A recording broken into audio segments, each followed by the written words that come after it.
से तो ये ऑडियो समरी हर कोई सुन सकता है, क्योंकि आदतों से ही इंसान बनता है और आज हम आदतों के बारे में ही बात करेंगे।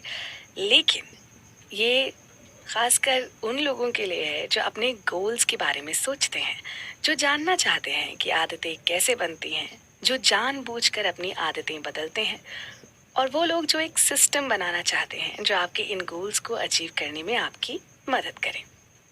ये समरी बनाते वक्त मेरे जीवन में भी कुछ बदलाव आए। इस समरी को रिकॉर्ड करने के बाद मैं रोज जिम जाने लगी। मैंने ये सीखा कि गोल्स से ज्यादा इम्पोर्टेंट ना सिस्टम को बनाना है। अगर आपका सिस्टम सही है तो गोल्स अपने आप अचीव हो सकते हैं। हर रोज लगातार एक चीज करने से ना वो आदत बन जाती है। तो जरा सोचिए, रोज बुरी चीजें करने से वो भी तो बुरी आदतों में बदल जाती है।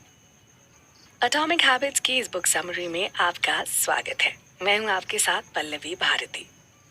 जेम्स क्लियर की माने तो 4 लॉज ऑफ बिहेवियर चेंज आपकी जिंदगी में अच्छी आदतों का निर्माण करने में और बुरी आदतों से छुटकारा पाने में आपकी मदद करते हैं। तो क्या है ये 4 laws of behaviour change? 1. Make it obvious. अगर आपको अच्छी आदतें बनानी हैं तो आदतों को एफर्टलेस बना दीजिए।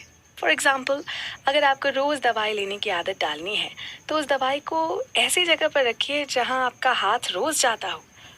शायद आप इसे अपने टीवी रिमोट के साथ रख सकते हैं, ताकि जब आप टीवी देखने बैठेंगे तब आपको आपकी दवाई आपके सामने दिखेगी। 2. Make it attractive. अगर आपको जिम जाने की आदत को अट्रैक्टिव बनाना है ना, तो ग्रुप क्लासेस ज्वाइन कीजिए। इससे आप दूसरे लोगों के साथ सोशलाइज भी कर पाएंगे और एक दूसरे को आप मोटिवेट भी कर पाएंगे। 3. Make it easy.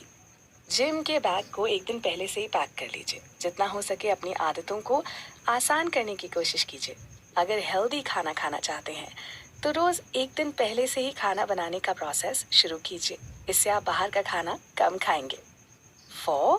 Make it immediately satisfying.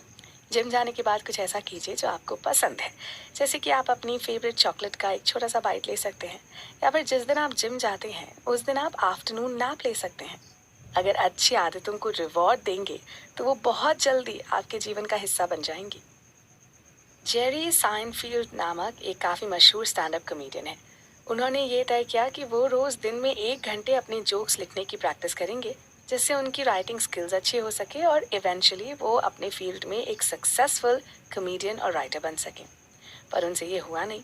वो एक दिन लिखते तो अगले 2 दिन कुछ नहीं करते। फिर फाइनली एक दिन उन्होंने डिसाइड किया कि जब भी वो 1 घंटे बैठकर कुछ लिखेंगे, उस दिन वो कैलेंडर में डेट को क्रॉस मार्क कर देंगे।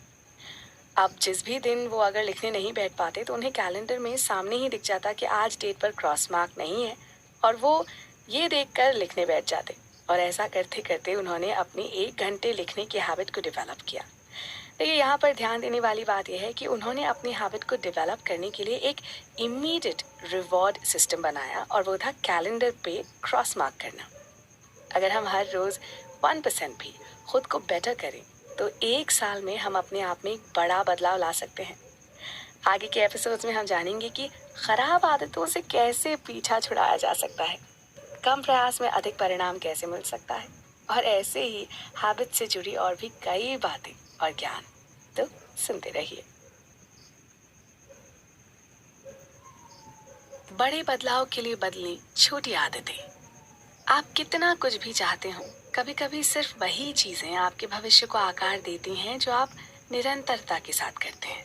ये एक छोटा सा लेकिन बहुत शक्तिशाली प्रभाव है। अच्छी आदतें हमें अपनी मंजिल तक पहुंचा सकती हैं, वहीं हमारे अंदर बसी कुछ बुरी आदतें हमें एक ही जगह पर स्थिर रखते हुए अधूरे रहने पर मजबूर कर सकती हैं।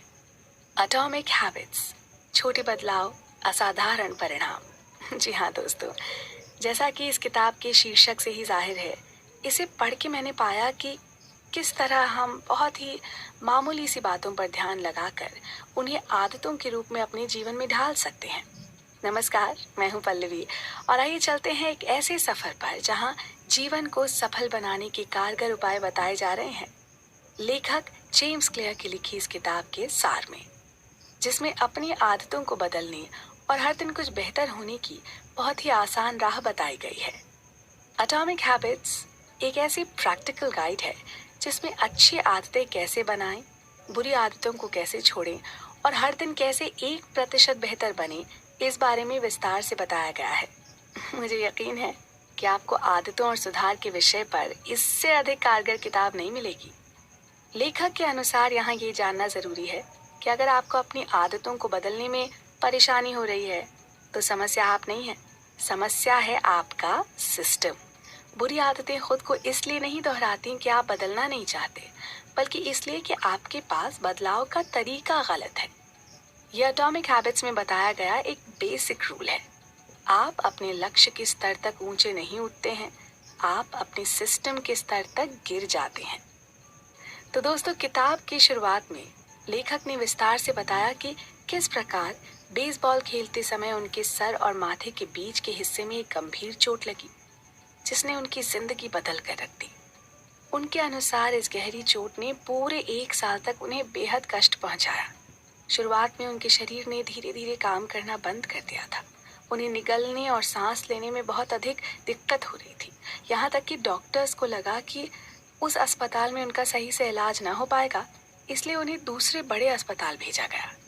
पहले उनकी नाक की हड्डी टूट गई, फिर उसी समय दिमाग की सूजन की वजह से वो कोमा में चले गए। फिर आंखों की तकलीफ ने उन्हें एक लंबा अरसा बिस्तर पर रखा। ऐसे में किसी का भी निराशा के गहरे सागर में चले जाना नॉर्मल था, पर उन्होंने लगातार अपने अवसाद के साथ लड़ाई लड़ी। उनके माता पिता और पूरे परिवार ने भी इस बीच बहुत कष्ट सहा, पर उन सब ने हार नहीं मानी। अपने उपचार के दौरान एक सीधी लकीर पर चलना भी उनके लिए कभी कभी बहुत मुश्किल होता था, पर इस कठिन परीक्षा से गुजरकर वो पूरे 1 साल बाद फिर उसी बेसबॉल ग्राउंड में पहुंचे। लेकिन उन्हें इस बात से बहुत दुख हुआ कि जिस खेल को उन्होंने अपना पूरा जीवन दिया था, वो आज उस खेल को खेलने के लायक नहीं थे। महीनों के पुनर्वास के बाद भी उन्हें खेलने के लिए फिट नहीं माना गया। उस दिन वो अपनी कार में बैठकर बहुत रोए, पर उन्होंने हिम्मत नहीं हारी और अपनी प्रैक्टिस जारी रखी। वो अपने इस पसंदीदा खेल को एक पेशेवर खिलाड़ी की तरह खेलना चाहते थे। हाई स्कूल में बेहद खराब प्रदर्शन के बाद भी उन्हें ये विश्वास था कि एक दिन वो इस खेल के महान खिलाड़ी बनेंगे। उनके पिता भी इस खेल को पेशेवर तौर पर खेलकर अपना नाम बना चुके थे। वो ये भी जानते थे कि हालात बदलने के लिए उन्हें ही पुरजोर कोशिश करनी होगी। महीनों अस्पताल के बेड पर घायल पड़े हुए उन्होंने सिर्फ इस मैदान में लौट आने की कामना की थी, और चोट लगने के पूरे 2 साल बाद उन्होंने कॉलेज में दाखिला लिया, और वो उनके जीवन का निर्णायक मोड़ था, एक नई शुरुआत। ये वही जगह थी जहां उन्होंने पहली बार जाना कि छोटी आदतों के कितने बड़े और महत्वपूर्ण परिणाम हो सकते हैं। आदत आपका वो व्यवहार जो नियमित रूप से नजर